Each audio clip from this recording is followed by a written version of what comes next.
बराबर। उनाई माता कोण છે તમને ખબર છે કોઈને? કોઈ ગયેલા છો ક્યારે? હા, ત્યાં હશે અને ખબર હશે। ઉનાઈ માતાનું મંદિર છે ને એ સરભંગ ઋષિનો આશ્રમ હતો, બરાબર। તો સરભંગ ઋષિના આશ્રમમાં 14 વર્ષ જ્યારે રામ વનવાસ કર્યો ત્યારે ફરતા ફરતા સરભંગ ઋષિના આશ્રમમાં આવ્યા। તો સરભંગ ઋષિને કોઈના શ્રાપથી અને રક્તપિત્તનો રોગ હતો, ખાલી હોઠ ખુલે એટલી જ જગ્યા હતી ઋષિને। બહુ મહાન ઋષિ હતા, યોગી તપસ્વી હતા।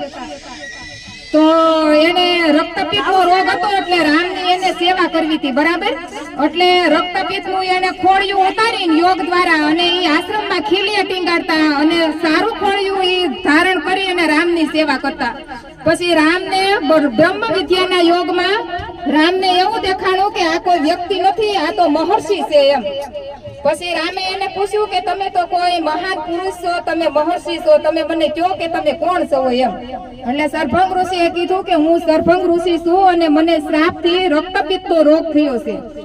તો પછી રામે કીધું કે તમારી સેવાથી હું પ્રસન્ન થયો છું, તમે માગો, તમે જે માગો એ હું તમને આપું એમ।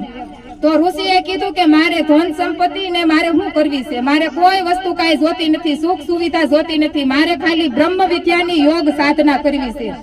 તો મને આ રોગ થયો છે તો આ રોગથી હું આ કરી શકતો નથી। જો તમે ખરેખર કોઈ મહાપુરુષ હોય તો મને આ રોગમાંથી મુક્ત કરો। એટલે રામે બાણ માર્યું અને ગરમ પાણીની ધારા વસૂટી। ગરમ પાણીની ધારા વસૂટી એટલે એમાંથી એક શક્તિ પેદા થઈ। એ શક્તિ પેદા થઈ એટલે રામે એમ કીધું કે હવે તમે આ દૂર રાખો એમ છો।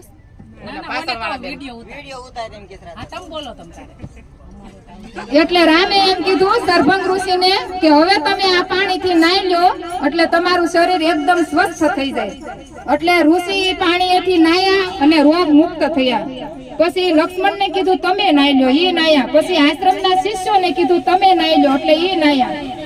એટલે આવી રીતે બધાય નાયા પણ સીતાજી એક નો નાયા।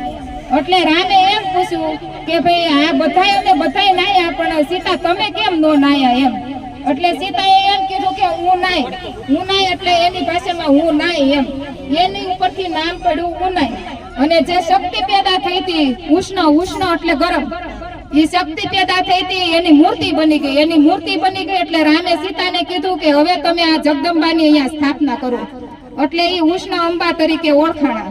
પછી રામે એમ કીધું કે હવે જે કોઈ લોકો અહીંયા આવશે અને આ ગરમ પાણીના કુંડમાં નાહે એ રોગ મુક્ત થઈ જાય।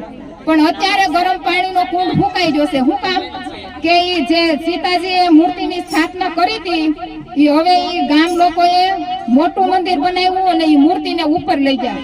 એટલે માતાજીએ એ પાણી એમ કહે છે કે સૂકવી નાખ્યું, બરાબર। આપણે એ જગ્યાએ જઈએ છીએ અને ત્યાંથી આપણે બીજી જગ્યાએ જઈએ છીએ।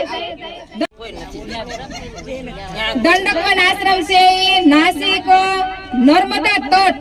જો આપણો મહારાષ્ટ્ર નાસિક નર્મદા તટ થી લઈ અને ભરૂચ નર્મદા તટનો વિસ્તાર, નાસિક ગોદાવરી તટ થી લઈ અને ભરૂચ નર્મદા તટ સુધીનો વિસ્તાર દંડકારણ્ય વન કહેવાય। કયું વન કહેવાય? દંડકારણ્ય વન। આપણા ભારતની અંદર ટોટલ 4 વન આવેલા, તમને ખબર હોય તો ધર્મારણ્ય, ચંપારણ્ય, એમાંનું આપણું આ એક દંડકારણ્ય છે।